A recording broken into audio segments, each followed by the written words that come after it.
मिला है। तभी वहाँ पर किसी नाइट की कदमों की आवाज आती है, बट इससे पहले कि वो कोई रिस्पॉन्स कर पाता, वहाँ पर वही नाइट आ जाता है और उनके ऊपर अटैक कर देता है। वो लोग किसी तरीके से उसके अटैक को डॉज कर लेते हैं। ऐसा अटकाता है आराम से, वो डिवाइन पावर का यूज कर रहा है। मास्टर ने कहा था अगर हम लोगों को डिवाइन पावर छू भी जाती है तो हमारा खेल वही खत्म हो जाएगा। वो बार बार उन लोगों पे अटैक कर रहा होता है। मरो। वो लोग डियाब्लो को इन्फॉर्म करने के लिए यहाँ से भागने लगते हैं, बट तभी वो नाइट एक और अटैक करता है जो कि एजार्ड के लगने ही वाला होता है, बट राइजा उसको वहाँ से हटा देता है और वो अटैक राइजा के लग जाता है। वो राइजा दर्द में कर रहा है मास्टर। तभी वहाँ का पूरा माहौल पूरी तरीके से चेंज हो जाता है और हम लोग देखते हैं डियाब्लो को जो कि वहाँ पर आ चुका होता है। वो कहता है क्या तुमने मुझे बुलाया मेरे सर्वेंट, मैं यहाँ पर आ चुका हूँ। डियाब्लो उस नाइट से कहता है वैसे मैंने इस पूरी जगह को बैरियर में बंद कर लिया है, इस वजह से हमारी छोटी सी लड़ाई को कोई भी सेंस नहीं कर पाएगा। वो नाइट वापस से चिल्लाता है मरो, और वो ये कहने के साथ ही उसके ऊपर रश भी कर देता है। और यार मुझे तो इस पर तरस आ रहा है क्योंकि राइटर ने इसको डायलॉग्स ही नहीं दिए हैं। हम लोग देखते हैं वो नाइट डियाब्लो के ऊपर बढ़ रहा होता है। तभी डियाब्लो एक स्पेल कास्ट करता है, रैंक 5 स्पेल ग्रेविटी, जिसकी वजह से उस नाइट की मूवमेंट पूरी तरीके से रुक जाती है। तभी डियाब्लो एक और स्पेल का यूज करता है, ग्रिप ऑफ द डेड, जिसकी वजह से वो नाइट जमीन पर गिरने लगता है, बट डियाब्लो उसको मौका ही नहीं दे रहा होता। वो वापस एक स्पेल का यूज करता है, सोल बॉम्ब। इस स्पेल की वजह से उस नाइट को जितने भी सोर्स ने पकड़ा होता है वो सभी की सभी ब्लास्ट हो जाती हैं, जिसकी वजह से वहाँ पे काफी बड़ा सा एक्सप्लोजन होता है। जैसे ही धुआं हटता है डियाब्लो देखता है वो अभी भी जान से नहीं मरा होता और अभी भी वो यही चिल्ला रहा होता है मरो, बट उसकी हालत काफी ज्यादा खराब होती है। डियाब्लो कहता है ओ तो ये एक हाई लेवल काइमेरा है। तभी अचानक से वो नाइट अपनी शॉट को उठा लेता है और डियाब्लो की ओर भागने लगता है। डियाब्लो कहता है इतनी भी जल्दी नहीं। तभी वो एक और स्पेल का यूज करता है, मैरिनेट। इसकी वजह से कहीं से काफी सारी स्ट्रिंग समन हो जाती हैं और वो सभी के सभी उस नाइट को लपेट लेती हैं। ये एक बाइंडिंग स्पेल होता है। डियाब्लो उस नाइट की मूवमेंट को भी कंट्रोल करने लगता है और जमीन पर लेटा देता है। डियाब्लो कहता है अब ज्यादा रेसिस्ट करने की जरूरत नहीं है, मैंने वैसे भी तुम्हारी बॉडी के काफी सारे पार्ट्स में सोल के डेब्रिज डाल दिए हैं, अब तुम्हारी सारी मूवमेंट मेरे ही कंट्रोल में है। उस नाइट के सर में कुछ ना कुछ इंस्ट्रक्शंस भी आ रहे होते हैं जो कि शायद से उसको कंट्रोल कर रहे होते हैं और इसी से ही उस नाइट को पता चलता है कि अब वो उसके इस तरीके के डार्क मैजिक को नलीफाई नहीं कर सकता, इसीलिए यहाँ से भागना ही बेस्ट तरीका है। तभी वो सेल्फ डेटोनेशन करने लगता है। डियाब्लो ये चीज नोटिस कर लेता है और उसको रोकने के लिए भाग के उसके पास जाने लगता है। वो उसको रोकने के लिए एक स्पेल का यूज करता है, हैंड्स ऑफ डार्कनेस, लेकिन कुछ अजीब ही होता है, उसका हाथ उस नाइट की बॉडी में फंस चुका होता है। तभी वहाँ पे एक काफी बड़ा सा ब्लास्ट होता है, बट हम लोग देखते हैं डियाब्लो उस ब्लास्ट से बच चुका होता है। वो कहता है अगर मैं अपने साथ ब्लैक को नहीं लाया होता तो पता नहीं मैं उससे कैसे बच पाता, लेकिन जो भी हो मैं तुम्हें यहाँ से भागने नहीं दूंगा। ब्लैक, इस पूरी जगह को डार्कनेस में घेर लो। हम लोग देखते हैं वो नाइट काफी तेजी से भागा जा रहा होता है। तभी वहाँ पे डियाब्लो आ जाता है, मैं तुम्हें इतनी आसानी से भागने नहीं दूंगा, और वो उसके ऊपर एक बीम को फायर कर देता है। तभी वो नाइट का आर्मर टूट जाता है और वो अपने ट्रू फॉर्म में आ जाता है। उसकी पीठ पूरी तरीके से खुल चुकी होती है और वो किसी मॉन्स्टर के मुंह के तरीके लग रही होती है। डियाब्लो कहता है ओ तो ये है काइमेरा के ट्रू फॉर्म, एरिया बाइंड। वो जैसे एरिया बाइंड का यूज करता है उस काइमेरा को बहुत सारी मैजिकल चेन्स आकर जकड़ लेती हैं, जिसकी वजह से वो बिल्कुल भी हिल नहीं पा रहा होता। तभी डियाब्लो एक और स्पेल का यूज करता है, डेथ बॉम्ब। उसके स्पेल की वजह से उस काइमेरे की बॉडी के चिथड़े उड़ जाते हैं, लेकिन अभी वो मरा नहीं होता। उसके दिमाग की वॉइस भी यही कहती है, वो कहती है फिजिकल डैमेज बहुत ज्यादा हो चुका है, अब तुम हिल नहीं सकते, हम लोगों को अपना लास्ट चारा यूज करना चाहिए। तभी वो काइमेरा अपने मुंह से कुछ थूक देता है, जिसको कि डियाब्लो भी नोटिस करता है। ये शायद से काइमेरा के न्यूक्लियस है। हम लोग देखते हैं वो चीज जिंदा चीज होती है, शायद से वही काइमेरा का ट्रू ब्रेन है। वो वहां से भागती जा रही होती है। तभी डियाब्लो के पास राइजा आ जाता है, जो कि नाइट की बॉडी देखते हुए कहता है आप सच में कमाल के हैं, आपकी पावर्स का तो जवाब नहीं। डियाब्लो कहता है वो यहाँ से भाग गया, एक सेकंड, लेकिन उसकी बॉडी तो वहाँ पड़ी हुई है ना, और अगर वो भाग गया तो आप उसके पीछे क्यों नहीं जा रहे हैं। डियाब्लो कहता है कोई बात नहीं, उसको भागने दो। राइजा कहता है मास्टर मैं समझा नहीं, आप अपने दुश्मन को भागने कैसे दे सकते हैं। डियाब्लो कहता है इसमें ज्यादा चिंता वाली बात नहीं है, एक बार अगर किसी की बॉडी में डार्क माना चला गया तो वो मुझसे इतनी आसानी से नहीं छुप सकता। जब मैंने उसके ऊपर डार्क हैंड का यूज करके अटैक किया था तब उसकी बॉडी में पूरी तरीके से डार्क माना चला गया था, इसका मतलब ये है मैं जब भी चाहूँ उसको ढूंढ सकता हूँ। देन तभी सीन चेंज होता है। हम लोग देखते हैं बिशॉप को, उसको खिड़की के पास से कुछ आवाज आती है। हम लोगों को पता चलता है ये वही काइमेरा है जो कि डियाब्लो से बच के यहाँ पर आया है। बिशॉप उसको हाथ में उठा लेता है एंड कहता है ऐसा नहीं हो सकता, आखिर ये फेल कैसे हो गया, आखिर इतना पावरफुल इंसान कहाँ से आ गया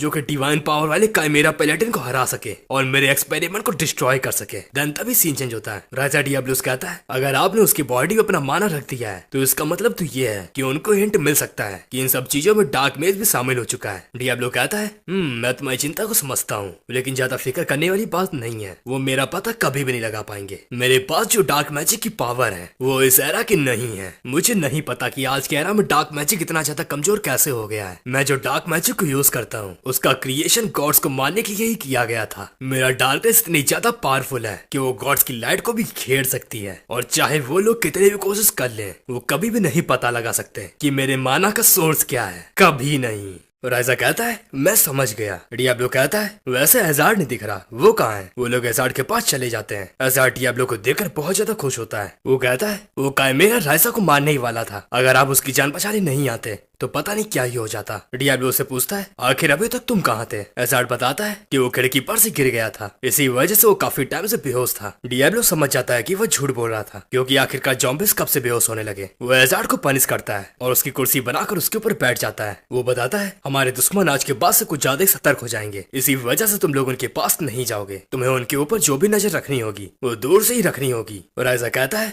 जी मैं समझ गया। डियाब्लो उसको काफी हद तक हील कर देता है एंड कहता है अभी तुम पूरी तरीके से हील नहीं हुए हो, तुम्हें फुल्ली रिकवर होने में थोड़ा टाइम और लगेगा, तब तक तुम्हारा ख्याल एजार्ड रखिएगा। वो एजार्ड की पनिशमेंट को ओवर कर देता है और वहाँ से निकल जाता है। सीन शिफ्ट होता है जेनेट के हेडक्वार्टर्स में, जहाँ पर बिशॉप बहुत ज्यादा गुस्से में होता है। उसको समझ में नहीं आ रहा होता कि आखिरकार इतने पावरफुल काइमेरा को हरा किसने दिया। वो कहता है आखिर इसका खात्मा किसने किया? ये इतना ज्यादा पावरफुल था कि मैंने इसको बनाने में 4 क्रिएचर्स का यूज किया था। एक सेकंड, कहीं वो एल वेल्टन तो नहीं? नहीं नहीं नहीं, अगर ये सब आर्गनस से किया होता तो इतनी आसानी से स्कोर पार्ट को यहाँ तक नहीं आने देता, वो उसको वहीं पर ही खत्म कर देता। और तो और थोड़ा टाइम के लिए मेरा लिंक इससे टूट गया था, और ये सिर्फ और सिर्फ तभी होता है जब कोई बैरियर स्पेल का यूज करता है। ये चीज तो सिर्फ और सिर्फ एक मेज ही कर सकता है, लेकिन आखिरकार वो मेज है कौन? कहीं वो यंग लॉर्ड तो नहीं? नहीं नहीं नहीं, हालांकि वो एक प्रोडिजी है, लेकिन वो फिर भी सिर्फ और सिर्फ रैंक 4 ही का है। और एक काइमेरा पैलेटिन को हराने के लिए कम से कम रैंक 5 का मेज तो होना ही चाहिए। बिना रैंक 5 के स्पेल से इसका कुछ भी नहीं बिगाड़ा जा सकता। तो फिर आखिरकार ये सब किसने किया? तभी उसके पीछे एक लड़की आ जाती है जो कि बिशॉप की गर्दन के ऊपर एक चाकू को भी लगा देती है एंड कहती है तो तुम्हारा ये प्लान भी फेल हो गया, अब तुम बताओ और तुम क्या कर सकते हो? वो कहता है नहीं नहीं मैं फेल नहीं हुआ। वो लड़की कहती है अच्छा अच्छा, अगर तुम फेल नहीं हुए हो तो मुझे ये बताओ तुमने उस जार में क्या बंद कर रखा है? बिशॉप कहता है वो तो सिर्फ एक प्रोटोटाइप था। वो लड़की अपनी चाकू को बिशॉप की गर्दन पे और गड़ा देती है एंड कहती है अच्छा तो ये एक प्रोटोटाइप था, तो तुम्हारा मतलब ये है कि अगर ये फेल हो गया तो उसमें कोई दिक्कत नहीं है? बिशॉप कहता है नहीं नहीं नहीं, मेरा वो मतलब नहीं था, एक बार एक्सपेरिमेंट को ओवर हो जाने दीजिए, उसके बाद मैं आपको एक परफेक्ट क्रिएचर दूंगा। वो हंसते हुए कहती है मुझे तो ऐसा नहीं लगता कि तुम ये कर पाओगे, तो फिर तुम चाहते क्या हो? क्या हम लोग तुम्हारे ऊपर एक्सपेरिमेंट करें? मेरी नजरें हमेशा ही तुम्हारे ऊपर रहेंगी, और अगर तुम्हारी वजह से इन सब चीजों में एल वेल्टन भी इन्वॉल्व हो गया तो तुम्हारा गेम वहीं खत्म हो जाएगा। वो ये कहने के साथ ही वहां से चली जाती है। उसके जाने के बाद बिशॉप कहता है ओ तो मेरे पीछे इतने टाइम से 7 नाइट्स भी लगे थे। देखो फेथ इन जेनिथ की आग बिशॉप के 7 बॉडीगार्ड्स हैं, और ये बॉडीगार्ड्स बहुत ज्यादा पावरफुल हैं। इन्हीं को ही कहा जाता है 7 नाइट्स ऑफ जेनिथ। बिशॉप गुस्से में आते हुए कहता है एक बार ये एक्सपेरिमेंट खत्म हो जाए फिर मैं आग बिशॉप से बदला लूंगा और एक नया आग बिशॉप बनूंगा।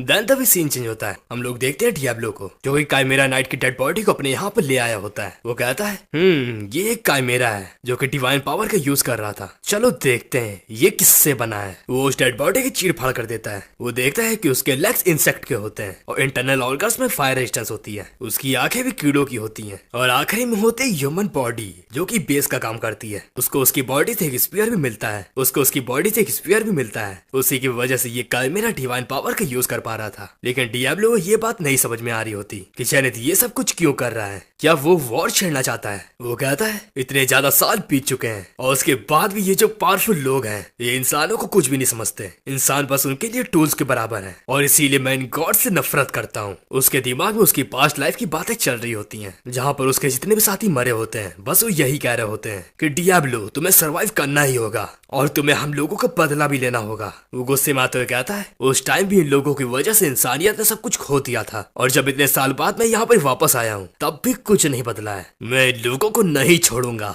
देन तभी सीन चेंज होता है। हम लोग देखते हैं जेनिथ के हेडक्वार्टर्स को, जहाँ पर बिशॉप किसी से बात कर रहा होता है और बता रहा होता है कि काइमेरा की कैसे धज्जियां उड़ चुकी हैं, लेकिन फिर भी किसी तरीके से उसका न्यूक्लियस अभी भी जिंदा है। और वो जिससे बात कर रहा होता है वो वही वही बंदा होता है जिसके कब्जे में इस टाइम शीनो है। वो कहता है तुम्हें पता भी है मुझे उसको बनाने में कितना टाइम लगा था। बिशॉप कहता है कोई बात नहीं, मैं तुम्हारे पास एक नया स्पेसमैन भेज दूंगा। वो बंदा कहता है ओ तो तुम आखिरकार उस डिवाइन पावर आई लड़की के ऊपर एक्सपेरिमेंट करने के लिए तैयार हो ही गए। अगर मेरे पास वैसा इंग्रेडिएंट होगा तो मैं तुम्हें बेस्ट आउटकम दूंगा। बिशॉप कहता है तुम्हारा दिमाग खराब हो गया है क्या? मैं उस लड़की को कायमेरन नहीं बनने दूंगा।